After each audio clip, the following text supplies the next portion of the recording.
I don't even know if he was 70% the last time he played, but he played the entire game. He and Trey Sanders are going to have to give Alabama some sort of running game because, to me, I still think the magic number, they nearly hit it the last time. The magic number was 125 for me. They hit 116, averaged 5 yards a carry. If Alabama can rush for 125-plus yards tonight and average 5 yards or close to that per carry, they're going to win this game. And then on the other side with the Georgia Bulldogs, I still think their magic number is somewhere around 150, 160. And if they hit that, then they got a real good shot at winning. I don't think either side will rush for 200 yards because I think the defenses are too good. But certainly, I think Alabama, their rush defense has been just as good as Georgia's, and that's something that, that hasn't been played up enough. If you're on Facebook Live, this is a Vegas burger. Let me turn your microphone on, shall we? Yeah, I would like to be a part of this. That would is what you call the Vegas burger here. That is the Vegas burger. The Slippery Noodle here in downtown Indianapolis. They opened at noon today. Yes, they did. And they were already above capacity at 12:02 this afternoon. So a lot of good food going past us here at the Slippery Noodle. We appreciate them for hosting us. It's been this is the second time we've been here, my first. And this is, as you said, Scott, the oldest running continuous bar in the state of Indiana. That's so it's right. A historical place, and it's packed out, and it's been at capacity within 2 minutes of opening, as you mentioned. It's unreal. The atmosphere for those that did not make the trek or are back home, just know that you're enjoying some nicer weather in terms of temperature. I hear it's raining back home, but you're at least not in the 20s like we are here in Indianapolis. But that aside, just big game atmospheres of big games that you've been to. Scott, tell me what your feeling is on this game day. I was trying to add up. I think this is the 9th national championship. Of course, we did the last – I was at the last 5 BCS? I think we made it through 5 BCS national championships because we had Alabama and Pasadena. Yep. And then we had Auburn in the desert. That's right. And then we went to Alabama, Notre Dame. Yep. That was Alabama, Miami. LSU. And then we went Auburn, Florida State. Yep. So those were the last of the BCS Pasadena. national championships. And we had those. As far as atmospheres go, I don't think anything will ever beat Pasadena. Never been to Pasadena. And that was the first one. Well, I was there twice. We were there for Alabama and Auburn. Yeah. So both times, those were phenomenal because Pasadena, it doesn't look like it is anything stadium-wise, but the environment and everything that goes on is phenomenal. It just speaks college football. It speaks like playing the Masters at Augusta. Yeah. It's like almost like Pasadena should just be the place where we play a college football national championship. It's like the Mecca. Not Lucas Oil? Not Lucas Oil. I don't know. I think a lot of people are like shocked that they have it here because it is in the heart of NFL country. And they adore college football here, but they like it in a different way. So I think it'll be fun. I think the atmosphere will be great because it's college football. It's not NFL and stale. But I don't know where to rank it until afterwards. That's fair. I think the Superdome is okay. Now, the first time that Alabama played Notre Dame down there in the Orange Bowl, they had yet to redo the Orange Bowl. Remember that? Yeah. They still had the foul lines. They still had the dugouts. They still had all of that stuff down there. And it was an okay atmosphere. Notre Dame outnumbered the Alabama fans that night. Well, Wes and I were down there this past January. It was a completely different atmosphere because of the COVID restrictions. Because it was about a third full, and Bama dominated in that game. All right, this is our Facebook Live show. Jeremy Blair joining us, saying we do a great job. Roll Tide. He said, any of you guys nervous about tonight's game? 100%. but that is my calling card as being part of the Georgia fandom. And that is also part of my calling card being a part of Larry Munson's lineage. It just kind of invades your pores. Just like John Parker Wilson just walking by. Yeah, yeah. So there you go. The gang's all here. At least they getting here. And Wes Neighbors walking in as well. So, Yep. I mean, this is everybody's getting ready for this game. No, I'm not nervous. I mean, I think I was a little more nervous for the SEC championship game because I didn't know how Alabama would react against Georgia. Yeah. And if they could play with Georgia. I thought they could. I didn't know if they could beat UGA, but they certainly did soundly. Now, I know tonight is going to be a blood and gut battle. It's not going to be easy, but I'm going in with more confidence this time in the Alabama Crimson Tide and what they've got, even with the injuries. More confidence because of the defense or the offense? Both. I just think I think because of 9 on offense, and I know he can. If they pressure him, it can be different. But I think B-Rob can help him. And then really, I think Alabama's got the better defense. I mean, I know there's some Georgia fans that would take umbrage with that, but I think as you develop, you over like time, Bama's defensive line more than Georgia's defense. I like all 3 levels better than Georgia. Derek Gardner on Facebook says it's going to boil down to who and how effective left tackle will be for Bama.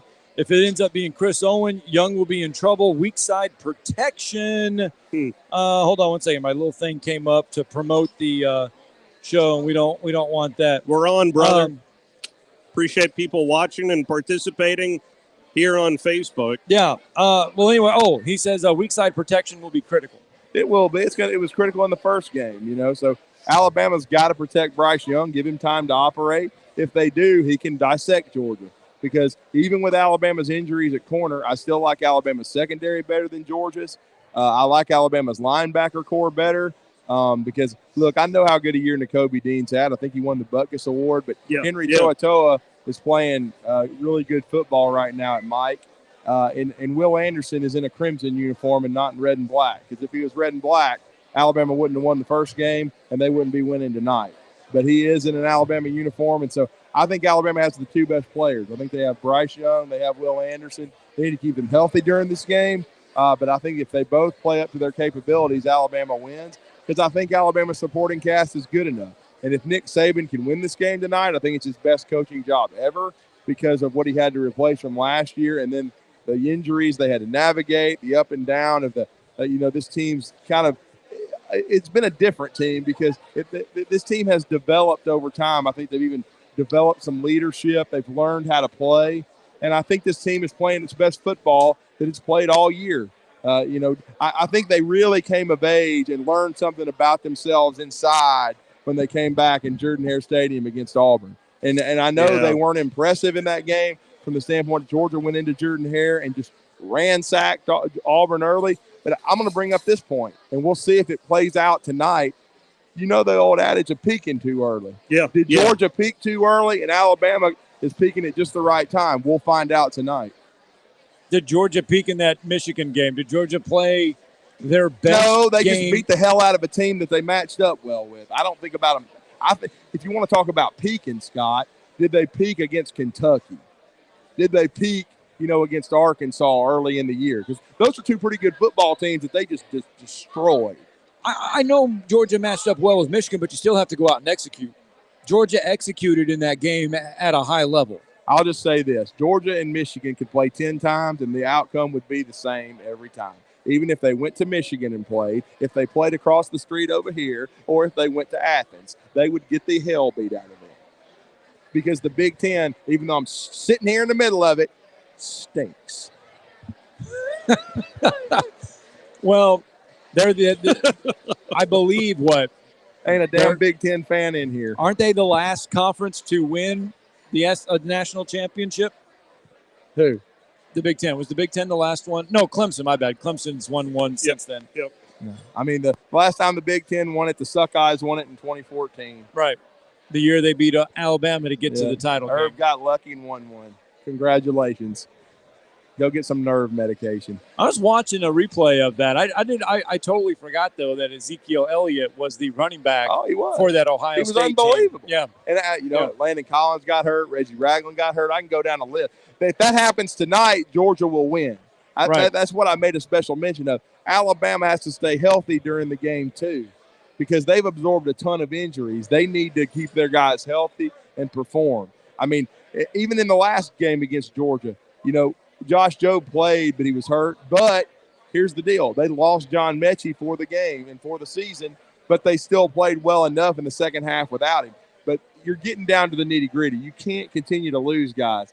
They need to execute, and they need to have injury luck and stay healthy in this game. Does Georgia press Alabama's secondary? It's not the same secondary that they saw in the SEC championship. They're going to definitely test them. I wouldn't be surprised if they take shots early, and especially to Pickens. They may try to get Pickens going.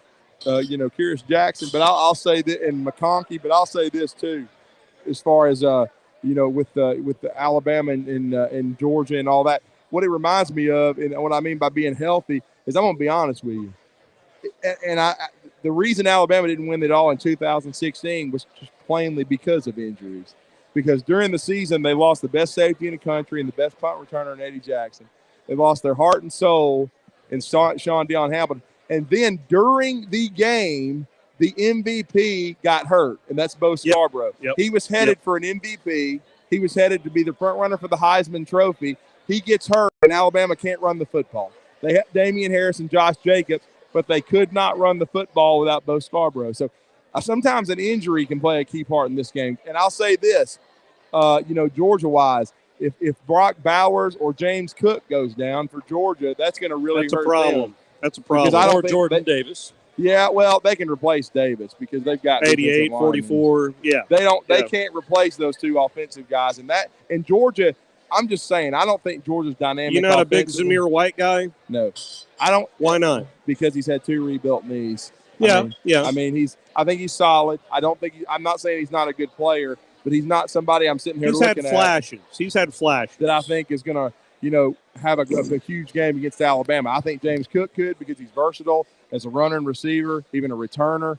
And then we already saw what Bowers did. He's a freak of nature. So, but Georgia needs to keep those guys healthy and get them the football. And if they can win the game because those are the key guys. While we're on Facebook, I want to tell people at halftime, Scott and Drew are going to give you live instant reaction to the first half. They're also going to do post-game as well right here on Facebook.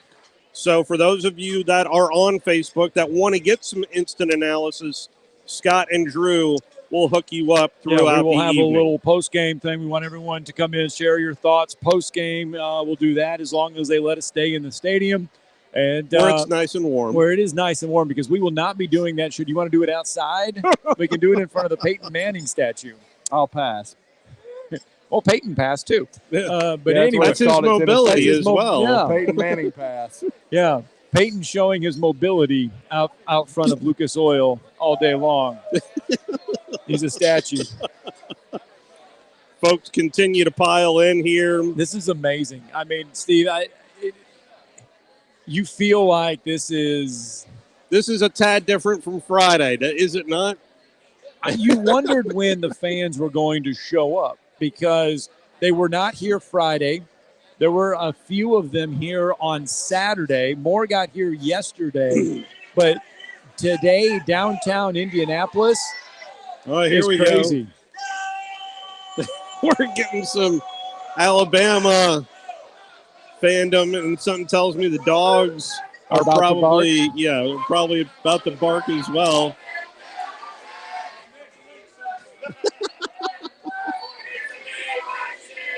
This is going to get good.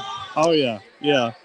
We are on over the airwaves coming up in 7 minutes time, as we've got an extra early edition.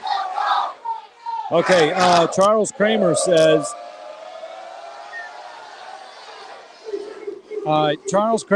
Is there anything more important for Alabama than the O-line playing like they did in the last game? He says he feels like the O-line has to play just as good. Randy King says, if Alabama wins tonight, can we start talking three-peat? Who's Of course. going to beat them in 22? I think they're going to have an even better football team next year. Really good. That's a really good point right there. Because I think most of the difference makers on defense, they'll have to replace Fedarian Mathis. He is going to be the biggest loss potentially. Now, Toa Toa could leave as well. Christian Harris, we'll have to see. But Fedarian Mathis is definitely gone. That guy's a stud, so they're going to have to replace him. You could potentially lose Jordan Battle, but I think they're going to have enough talent in the secondary to retool, maybe even get a guy out of the portal. So I'm just saying, we were discussing this off the air. Alabama's going to lose some people in the portal. There's no question about that after this game tonight. But I think they're going to They've already picked up some portal. Yeah, they got Jahmyr Gibbs, who's already practicing, looking outstanding, running back from Georgia Tech, man. That dude's a stud. And then they got Elijah Ricks from LSU. So he's a plug-and-play guy at the corner spot. So you got two guys already that I think Alabama can count as I don't want to say Gibbs is a guaranteed starter because when Jason McClellan gets back from his injury, he may have something to say about that. But I definitely think he's on the short list, and if he's as good as we're hearing, it's going to be tough to keep him off the field. So again, I think Jahmyr Gibbs, Elijah Ricks, that's a good start along with the rest of the recruiting class they signed. If they can get some more pieces out of the portal, they definitely. I think they're going to be the preseason #1 team in America, regardless of what happens tonight. Well, just so in case people want to know, Alabama will be wearing the home crimson uniforms tonight. Georgia will be wearing the white tops tonight. That's how the uniforms will go. That's because Alabama comes in as the top seed. Georgia comes in as number 3. So Alabama will be the home team tonight for the College Football National Championship, wearing the crimson tops and the white breeches. Yes, they will. They will be wearing the crimson tonight, no doubt about that. So Georgia will be wearing the white. And, again, it's going to be a great matchup. It's what you live for. It's the two best teams in the country that were able to get to this point. So, again, really excited to see, this game tonight and see the chess match. See what Georgia's doing differently. See what Alabama's doing. I think it's going to be a really close football game. Go down to late in the fourth quarter. I wouldn't expect anything less because Alabama handled them last time. But, again, Georgia's going to come back strong, and they know they got another opportunity. Thank you so much for joining us on Facebook. Again, don't forget at halftime, Scott and Drew will have instant reaction for you of the game as well as post-game.